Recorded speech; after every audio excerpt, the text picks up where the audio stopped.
Kano ke kadde we tukutusizaako abantu ab'enjawulo nga bawa obujulizi olw'ebyo Katonda by'abakoledde eby'amaanyi mu bulamu bwabwe. Wano ku There is Still Hope, channel y'essuubi.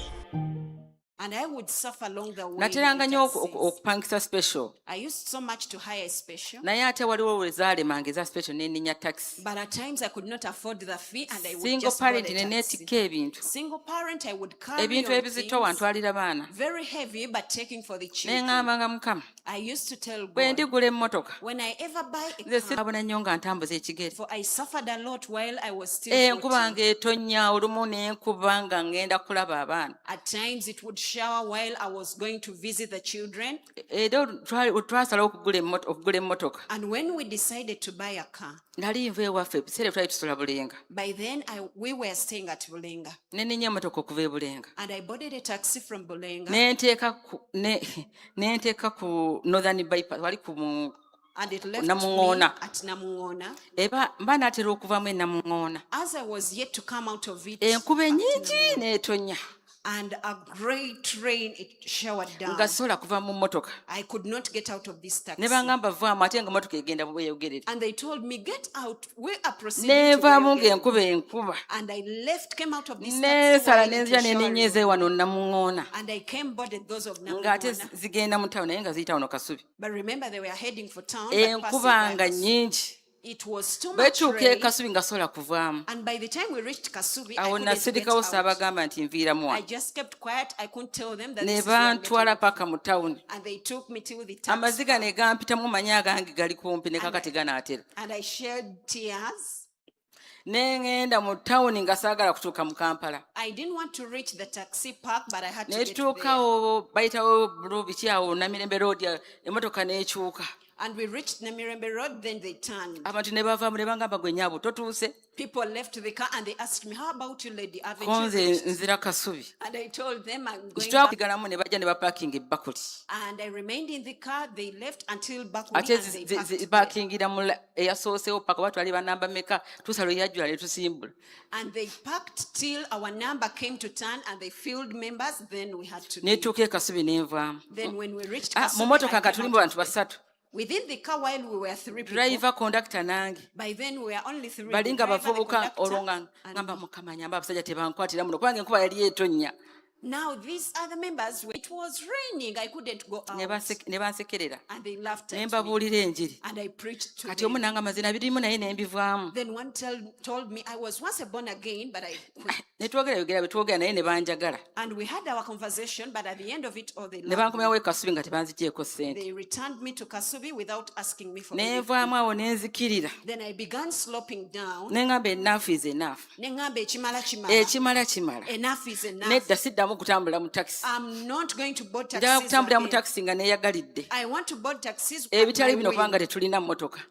By then we didn't have any car. Saagala bya kulinnya taxi kubanga tetulina mmotoka. I do not want issues of boarding a taxi simply because we do not have Ne any nsanga car. Mwami Nyanzi ne administrator yaliwo ebiseera mu office gye baatuulangamu. I met Mr. Nyanzi together with the administrator by Ali then. Mr. Mujambe ne mbanyumiza story. Mr. Mujambele in office, I Mr. narrated to them Mujambe the story. yali musajja aseka. Mr. Mujambele used to be a N'aseka very happy n'aseka. man, and he laughed. Ne mga Mwami Nyanzi tugule emmotoka. And I told my husband, let us Tugule buy a emmotoka. car. Let us buy a Era car. ne tugula emmotoka. And we bought the Ne car. tugigula mangu ddala. Very fast. Nga we got mbanyumiriza the car. story. Having narrated Naye era to naye them ne the story. nyongezaako kiki n'abagamba sirireka muntu ku kkubo. But still I accompanied with what I told you. I will never leave someone by the Sirireka road. muntu ku kkubo. I will never pass Motoka anyone. eyaffe ejja kujjulanga. Our car will Abantu always ate be nze filled. saagala kamotoka katono. And I do not want a small Njagala car. motoka nene mpakirengamu I abantu. want a big car so that I could park in Naye very Katonda many. mulungi n'atuwa emmotoka nga nnene. And God is faithful. Naye He really waliwo gave us emmotoka something. erwenjivuga nga ndi mu bwogu. But there are times I drive this car when I'm alone. N'amadirisa nga gali waggulu. Even when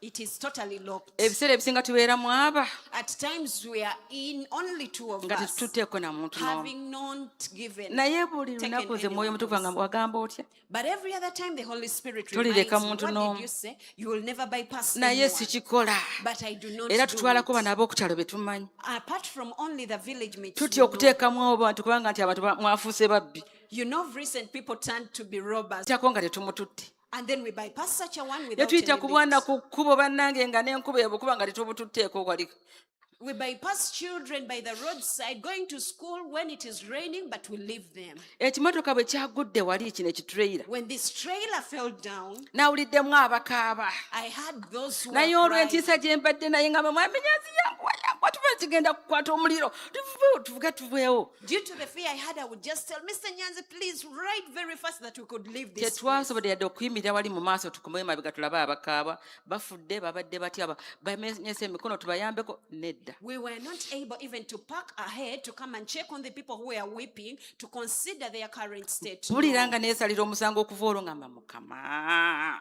Ever since then I feel condemned and I Kiki tell kino. God, what is this? Naye waliyo abantu abalinga nze. But there are people who are like me. Namwe temutwala bantu. You also don't give people Motoka gifts. ogibeeramu bw'omu n'ogivuga mukazi n'otambuza omutego nagwo kuli waggulu oli mu motoka yo. You drive your car when you're alone in it without giving any lift to anyone you bypass. Oba musajja. Or a man. N'oleka obwana ku kkubo. You bypass children N'oleka by the abantu ku road. kkubo. You leave people N'olya by the enkoko road. n'ennyama. You feed on Banno beef and tebalina kye chicken. balya. Yet others have got nothing to feed on. Oli Musamaliya mulungi oba omubi? Are you a good Samaritan or a bad Olina Samaritan? embala y'obwakatonda eyagala abantu oba nedda? Do you have the divinely character that loves people or Mukama not? atwagaza tukole by'ayagala tukole. The Lord desires that we do what He Mukama requires ayagala of us. tumufaanane. The Lord desires that we Naye align Him ebikolwa to Him. bye tulimu tebiraga bwa Katonda. But the actions we do not portray His divinity. Nti mbagambye siri bulungi. I've told you I'm not Naye waliwo well, omulala alinga nze. but there is someone who is like Naye me. nga tukaabirira Mukama tubeere n'embala ennungi. But I know we are crying out to the Oyinza Lord that okuba we would omulungi, have a good oyinza okuba character. omulungi mu kugaba ssente. You could be good at giving out Naye money, ate ssente ozigabira nze alinawokko. but the money you only give it to me who has some good money. Ate atalinawo omukwatirwa abali obi toyagala nakwogera You nabo. do not want to even speak to those who are Toyagala poor. nakunyumya nabo. You do not Gwe want to have mikwano egyo conversation gy'abalinawo. with them. Your friends are only those who have got money. Abalabika obulungi gye mikwano gyo. Those nice looking people are the Abatali friends you bulungi si have. mikwano gyo. Those who are not well aren't your friends. Ey'embala yaani. Whose character is Ya bwa that? Katonda oba nedda. Is it a godly character or not? Omunzaani guli mu mikono gyo.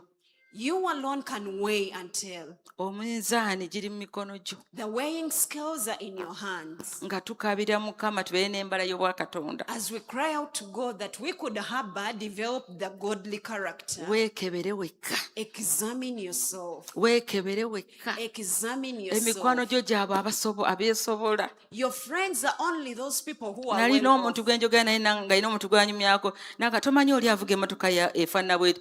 Simanyi na mmotoka z'abantu. I was speaking to someone and one narrated, don't you know so and so who drives such a kind of car? Personally, I do not know the different types of Sizimanyi cars. nti emmotoka yagondi manyi ya Bishop wali kati nga wali simali abasumba zaabwe nzimanyi. Naye abakkiriza nti avuga emmotoka gondi sigimanyi. As for the pastor's cars, I know since we all park together. But for the members in church, I really can't tell their different Kati types of abalaba cars. abakkiriza banoonyamu ab'emmotoka. Now the believers seek out for those who have got Abo cars. baagala babaliraane. They love to neighbor such. Baagala babeere mu buweereza bwabwe. They love such to be a part of their Baagala ministry. babeere mu buweereza bwe bakulembera. They love Ani. whose character is that. Ne wabaawo akasiriikiriro. And there was a great silence. N'olabayo oli ayambala nga si bulungi. And you consider one who doesn't dress well. Oyo tayagala na kumuliraana olaba ng'omubi. You do not want to next that person. As though Maama that taata person is teyazza bad. musango okwambala obubi. That person did not commit any Embeera crime to ye dress like mukubye. that. He or she is just Singa stricken by the omukwatira ku situation. ngoye z'olinawo n'omuwa. If you would pick on some of the clothes you Tasobola have, kubeera bw'atyo. Obwo bwe bubadde obujulizi bwa leero ku There is Still Hope, channel y'essuubi eri gwe Katonda gw'awadde obujulizi. Osobola okujja n'ogabanako obujulizi obwo naffe olwo ekitiibwa kya Mukama kiyimusibwe. Tukubireko ku 0752 34 14 47 oba ku 0761 08 83 15. Osobola n'otufuna ku email eya tshitv74@gmail.com.